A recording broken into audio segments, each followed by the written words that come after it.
if we actually look at when these decisions that control the dollars are made, they're actually made at much older ages. So these are results from a nationally representative study from Australia from probate record samples. And what it shows is the dollars transferred to charity by the age at which the document was signed that controlled the dollars.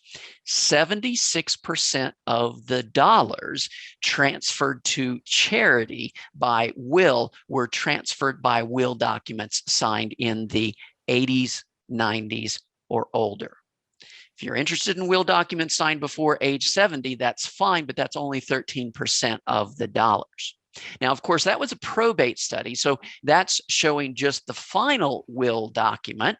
However, in the US study that I mentioned at the beginning, that's a longitudinal study. So we not only in that study see the final document, but we also see every 2 years the previous estate planning documents and whether or not those had a charitable component. And what we see there is a massive amount of end-of-life instability in the charitable component. So these two charts are only looking at decedents who actually transferred dollars to charity at death. Okay, so it looks at those decedents who were in the study. It's been over 14,000 folks have died that have been in this study. So we're able to go back and then see what was their estate plan in the 2 years before, 5 years before, and so forth. And what we see is that the majority of charitable estates and about half of the charitable dollars were from gifts that were added within the last 5 years prior to the end of life.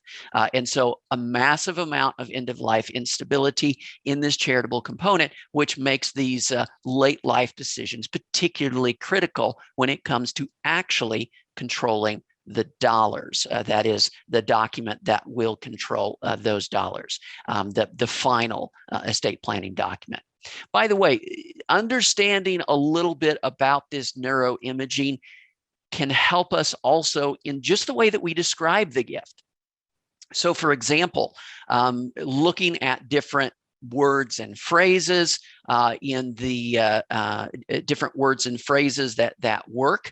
One of the things that we found that if we add this phrase onto any kind of a planned gift that has an end-of-life element to it, that it really bumps up interest in that gift. And so you see the results here that if you ask people about their interest in make a gift to charity in your will, that's pretty high.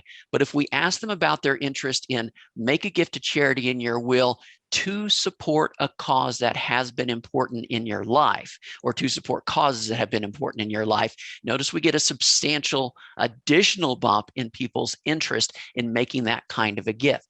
So what we're doing here is we're recognizing that, okay, the neuroimaging tells us that when people make these charitable bequest decisions, they engage in this visualized autobiography. And in fact, the more strongly we get activation of that visualized autobiography area, the more likely they are to want to include one of these gifts. So then that leads to how can we trigger this in the way we're describing the gift. And that's what this phrase does. When we ask about make a gift to charity in your will to support a cause that has been important in your life, it makes you think, oh, well, what causes have been important in my life? That's visualized autobiography and connecting your life story in with the charitable gift. And that is very effective. By the way, you may notice here that the interest in make a bequest gift to charity is much less than make a gift in a will.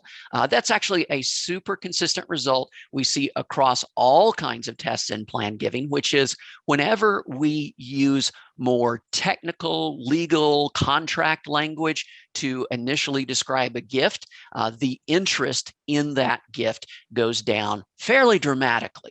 And so this is just one example of what we see across many, many different experiments that is a consistent result.